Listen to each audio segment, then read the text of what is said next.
Principal చేసేవన్నీ fraud పనులు. Hyderabad Victoria Memorial school principal అరాచకాలు షాక్ గురి చేస్తున్నాయి. ప్రిన్సిపల్ ప్రభుదాస్ వసూల్ దాస్ గా మారి చేసిన అక్రమాలు ఇప్పుడు ఒక్కొక్కటిగా బయటకు వస్తున్నాయి. హైదరాబాద్ లోని Victoria Memorial home residential school principal Prabhudas red handed గా ఏసీబీకి చిక్కాడు. ఫుడ్ కాంట్రాక్ట్ కు సంబంధించి 29,000 రూపాయల లంచం తీసుకుంటూ అడ్డంగా దొరికిపోయాడు. స్కూల్ కు సంబంధించిన ఫుడ్ కాంట్రాక్ట్ విషయంలో అవకతవకలపై పలు ఫిర్యాదులు రావడంతో ప్రభుదాస్ పై నిఘా పెట్టిన ఏసీబీ అధికారులు లంచం తీసుకుంటుండగా రెడ్ హ్యాండెడ్ గా పట్టుకుని అరెస్ట్ చేశారు.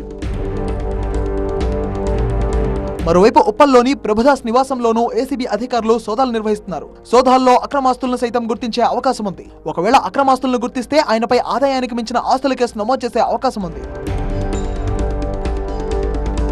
ఇక ప్రభుదాస్ అరాచకాలు అన్నీ ఇన్ని కావు. ఎన్నో దారుణాలకు ప్రభుదాస్ ఒడిగట్టాడు.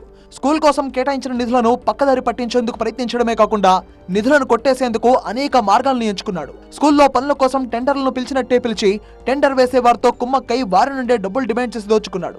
దీంతో ప్రిన్సిపల్ ప్రభుదాస్ వ్యవహారంపై ఏసీబీ అధికారులకు ఫిర్యాదులు అందడంతో నిఘా పెట్టి మరీ రెడ్ హ్యాండెడ్ గా పట్టుకున్నారు.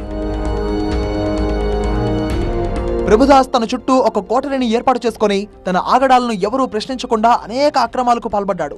లక్షలకు లక్షలు నొక్కేయడమే కాకుండా విక్టోరియా గర్ల్స్ ఎయిడెడ్ స్కూల్ కావడంతో అనాథ పిల్లలతో అసభ్యకరంగా ప్రవర్తించేవాడన్న ఆరోపణలు పెద్ద ఎత్తున వినిపిస్తున్నాయి. ఈ దారుణాలపై త్వరలోనే స్థానిక పోలీసులకు విద్యార్థులను ఫిర్యాదు చేయనున్నట్టు సమాచారం. మరోవైపు విక్టోరియా స్కూల్ ఉపాధ్యాయులు ప్రభుదాస్ అరెస్ట్ తో బయటకొస్తున్నారు. ఆయన ఆగడాలను బయటపెట్టేందుకు సిద్ధమవుతున్నట్టు తెలుస్తోంది.